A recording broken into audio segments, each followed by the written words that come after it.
Hello everyone, welcome back for another video. If you have no idea who I am because you're subscribed to the Draft Pros YouTube channel, my name's Lee Grossman. I talk hockey on YouTube and more specifically cover the Chicago Blackhawks. And if you're watching this video because you're part of my audience and you're subscribed to me, do me a big favor and subscribe to Draft Pros Hockey here for me because we're going to be doing a lot of work going forward, I'm sure, and you're going to see more collaborations down the line. So if you could do me a huge favor and subscribe to their channel, that would be greatly appreciated. Now today I am going to be doing a little film breakdown and talking about Vaclav Nestrasil, a young Czech winger who the Chicago Blackhawks drafted 25th overall in the 2025 NHL entry draft. Vaclav is a tall fella. He's a big fella. He's 6'6", 190. He's sort of built like one of those aliens in Star Wars who like grows the clone troopers. If Raven, my editor, could throw a picture of one of those fellas. No, jokes aside, he's lanky, he's big, but he uses that big frame to his advantage all the time. He's currently playing for UMass in the NCAA. He's got 13 points in 11 games so far, over a point per game, tearing up the NCAA. And he wasn't even a point per game last year in the USHL for Muskegon. And that's mostly because he struggled early on in the season. I think it was because he didn't realize he needed to use his size. He needs to use his physical attributes to his advantage. You don't see too many 6'6" skill guys in the NHL dancing along the half wall in the power play, dishing it, just zipping around. I mean, you see a bunch of 6'6" guys zipping around the NHL, but not doing it the way Vaclav Nestrasil was trying to. And so he kind of realized, okay, I need to start going to the dirty areas, you know, add a little grit to my game, and he's done that. And I think that's like one of the most impressive things or exciting things about Vaclav Nestrasil from a Blackhawks fan perspective is this kid is willing to do whatever it takes. Before we even get into anything, I'm going to tell you he's going to have success in this game because he is a righty, 6'6", has great hands, and kills penalties. Realistically, it could be video over. He's going to be an NHLer,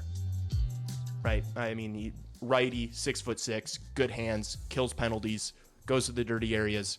He's going to be an NHLer. You know, we don't even have to get into the tape, but we're going to. And then I'm also going to talk about a little bit what I think his potential could be, what kind of player I think he's going to be, and maybe what his fit will be with the Chicago Blackhawks. So without further ado, let's get into the tape.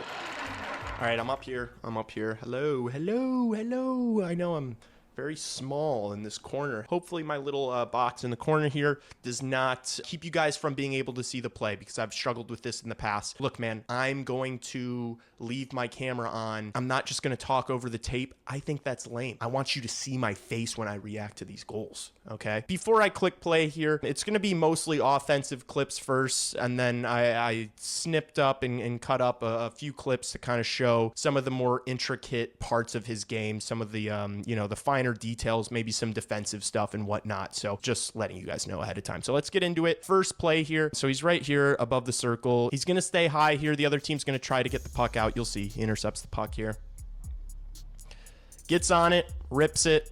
Good save by the goalie. Can't save the second one. Good goal from Vaclav Nestrasil. Good read there in the offensive zone. Now here he is, just right off the face-off there. I mean, that's not like a world-beating play, but still, nonetheless, just gets it right in the wheelhouse. Right in the wheelhouse here. His teammate lining up, is ready for it, letting him know exactly where he wants it, and our boy is going to put it on the money. Easy goal for the shooter there. Now here he is on the power play. He's right here. UMass does this really interesting thing when they have, you know, a two-man advantage when it's a 5-on-3. They play below the red line. They play behind the net and kind of, they have their wingers just pass the puck back and forth to each other behind the net. It's honestly pretty cool, and I think it just really throws goalies off. And so this is kind of just like a stuff goal. He scores a hat trick this game. This is the stuff just like around the net, you know? All right, so this clip is an odd man rush opportunity. He's the puck carrier right here. It's going to be a 2-on-1. And so one of the few flaws of Nestrasil's game, or one of the things I think he really needs to improve upon, is the speed. And you'll see it in this clip. He's not able to separate from this guy. The back checker is going to get really close to him. But still, regardless of the speed, so this guy catches him, right? This guy catches him. He kind of fans on the shot. He plays with so much tenacity, and he's got such a hunger for getting the puck to the net that he's able to overcome the lack of speed. And so he does it here, right? Just muscles that guy off and then is able to put it 5-hole there. Now this one, 3-on-2 here. Watch him. He's just going to head to the slot, keep his stick on the ice, ready for the puck, open net. Nice goal. Just staying ready. Now this is from that same game. This is his hat trick goal. He's net front, screening the goaltender here, using all of that 6'6" frame, you know, taking the eyes away from the goaltender, and the puck's going to get there, and he is going to capitalize. And that's where a lot of his production has come this year for UMass. It's been in and around the net, a lot of times on the power play, which is what you want to see. That's where you score goals at every single level, especially the NHL. So in this one, you're going to get to see some of the IQ that I'm probably going to talk about a lot in this video. He's just going to kind of deceptively just skate past some of these defenders here and score a really nice goal. Boom. It's not easy. It's not easy to get that on net there. He positions his body to just let that puck deflect off of him into the net, and that thing was ripped from number 10 here. Boom. Nice goal. So this one, he's net front right here on the power play. More just like high IQ stuff, being available and not just being one of these guys net front that's just trying to take the goalie's eyes away. He's always an option for the pass, and so that's what he's going to do here. Watch him drop back here. He's going to get the puck and know exactly what he wants to do with it, right? Before he even gets the puck, he knows exactly where that thing's going, and it's to his teammate for a one-timer who gets it past the goalie for a nice goal. All right, this is another goal on the power play. Take a look here. How about this for crunch time? Minute 44 left on the peeper. Tie game. You know where he is. Come on. You know where he is. 6'6". He's going to the net. He's taking the eyes away. Watch this. Gets a piece of it, moves out the way. Hits the celebration. Beautiful goal. It's a big man's goal right there. Now, this is some of the defensive stuff, some of the finer details of his game. He's right here, his face-off. Now watch, the puck's going to go back to this defenseman here. Watch what he does. Initially, he almost gets beat, but now look at the physical tools in how he just doesn't give up on the play, all right? He uses his reach so well, and he uses his size. He often uses his size to kind of position guys off the puck, but then he uses his reach to reach around guys and poke pucks free. He's going to do it twice here. So he kind of gets beat right here, but then look, boom, nice stick there, and then another one to break up the pass, falls down, still gets the puck out of the zone. Great work on the PK there. This is another one off the face-off. This is 5-on-5 here. It's just going to be a kind of a breakdown from his team, to be honest with you. So he's right here. His guy's going to be up on the point here, this defenseman. The puck's going to come out to this defenseman on this side. He's going to ring the puck around the boards, and keep an eye on this guy, number 11 here. Right, so he drops the puck back to that defenseman, rings it around the boards. So Vaclav's right here. His defenseman is about to make a play on this puck. It shouldn't be any issue at all. You know, just get a stick on that, maybe send it back up the boards, get it out of the zone. He misses the puck, and it goes to this guy. Now, there's no one covering this winger who, as I showed you guys earlier, circled back up to the blue line. And Nestrasil, look at him, just gets on his horse immediately. That wasn't his assignment. That's not who he was supposed to be guarding. But he notices that there's a breakdown in coverage. He gets on his horse and makes some connection with him and, makes it difficult for that guy to get anything on the puck. And they keep the puck out of their own net. So maybe not his assignment, but he's going to help out a teammate, get back, and be defensively responsible.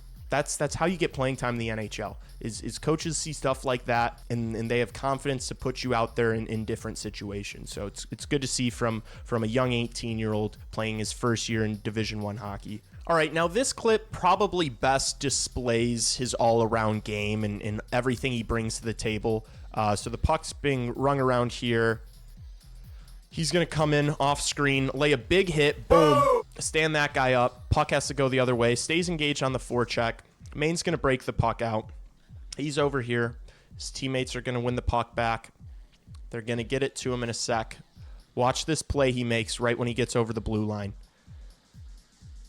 On the money.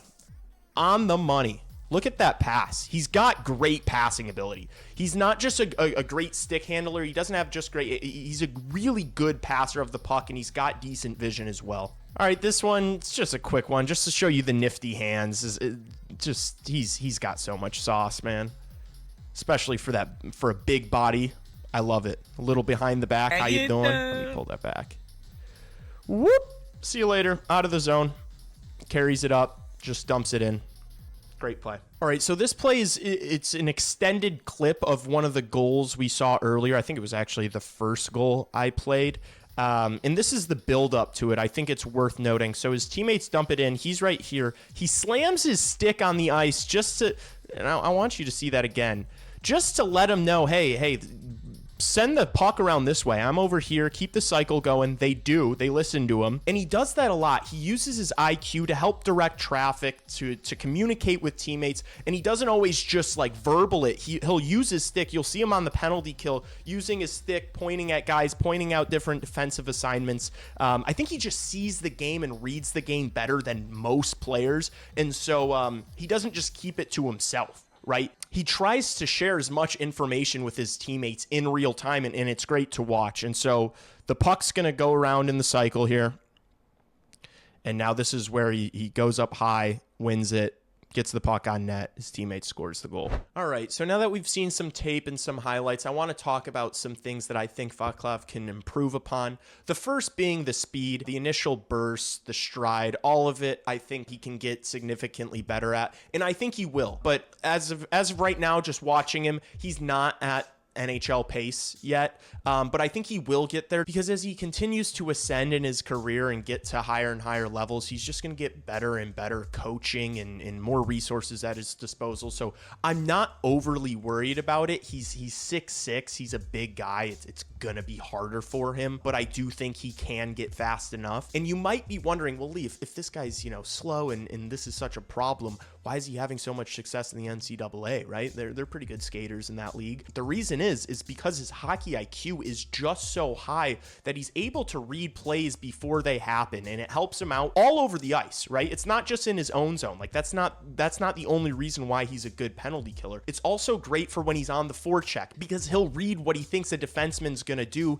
and get to that spot before the play happens. And so you don't need to be the fastest guy in the world if you think 2 steps ahead of everybody else on the ice. And that's what Vaclav Nestrasil does. And it does definitely help in the defensive zone. You combine that with the reach that he has, the length, that's why he's a fantastic penalty killer, is because you combine those two things. It's an absolute nightmare. And then if you can add the speed onto that, I mean, he's going to be a great defensive forward in the NHL if he can get even faster. I would also like to see him get a little stronger. As I mentioned, that he looks like that Star Wars character. He's 6'6", 190. This kid, and I said it earlier in the video, this kid knows exactly what he needs to do, and he's going to do it. So keep eating, eat some burgers, get in the gym, hit the back machine, hit the bench press, hit the curls, get the legs going a little bit, some squats. He's going to be just fine. I think he's going to be a massive dude. Now, I'm not just going to talk about the negatives, because I really do think there's only 2. I really do think he's just got to bulk up and get a little faster. The all-around game is there. The defensive side of the game is there. The size is obviously there. The shot is there. The hands are a joke. The hands are insane. Besides the IQ, that's probably his greatest strength, is how good he is at handling the puck. He's not necessarily a puck transporter because of the speed, although he is doing it for UMass just because he has the most offensive talent on that team, probably. I don't see him being a puck transporter, a guy that's going to drive play in the NHL. But if you play him with, maybe a centerman who's got speed and skill to drive the play, I think Vaclav Nestrasil is the perfect guy to put on the wing of a speedy centerman, because he's got the passing ability. Like if you get him the puck, he's going to be ready for it. He's going to be able to make a play. You're never going to throw him the puck and he's not going to know what to do with it, or it's going to bounce off his stick because he doesn't have good hands. So many times people talk about like a big forward that has good hands. Oh, he's got good hands for a big guy. Vaclav Nestrasil has good hands, period, end of sentence. Not for a big guy. He can DQ out your shorts. But I do think he's going to be a really good complementary winger in the NHL. A guy that you maybe play in your middle six, a guy that you can trust defensively, a guy that can play the PK for you, a guy that could also play on the power play net front for you. I just think he can do so many things that once the speed gets there, the sky really is the limit for Vaclav Nestrasil. I don't think there's anything holding him back from being a truly elite first-line winger.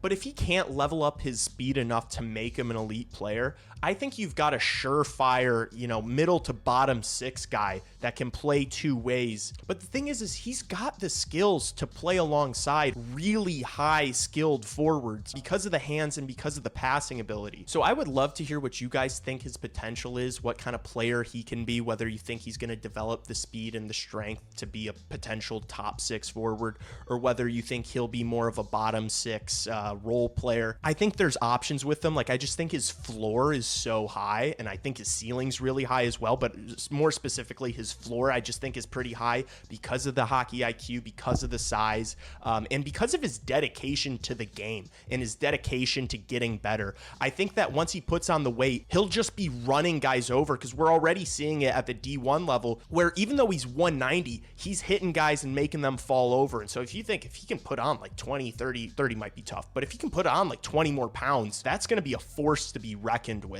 And so I would love to hear from you guys in the comments what you see his role being on the Chicago Blackhawks. And maybe you think he's a bust. If you think he's a bust, let me know in the comments, because I'm just going to debate you and make fun of you for having puck knowledge and not knowing ball. But yeah, I think that's pretty much it. Vaclav Nestrasil to wrap. High IQ, smart, big, rangy forward, rangy winger, a guy that can kill penalties, a guy that can play a solid two-way game, and a guy that just doesn't cheat. There's just not really any cheat in his game. And so I think if you're a Blackhawks fan, you should be very happy watching this video, seeing this tape, watching what he's done so far at UMass, because this young man has a lot of potential. If you enjoyed this video, please hit the thumbs up, subscribe to Draft Pros Hockey if you have not yet, and if you enjoyed this video, subscribe to my channel, and if you didn't, feel free to not do that. Carry on, have a good day. I appreciate you for watching nonetheless. I will see you guys in the next one. Thanks so much. Peace.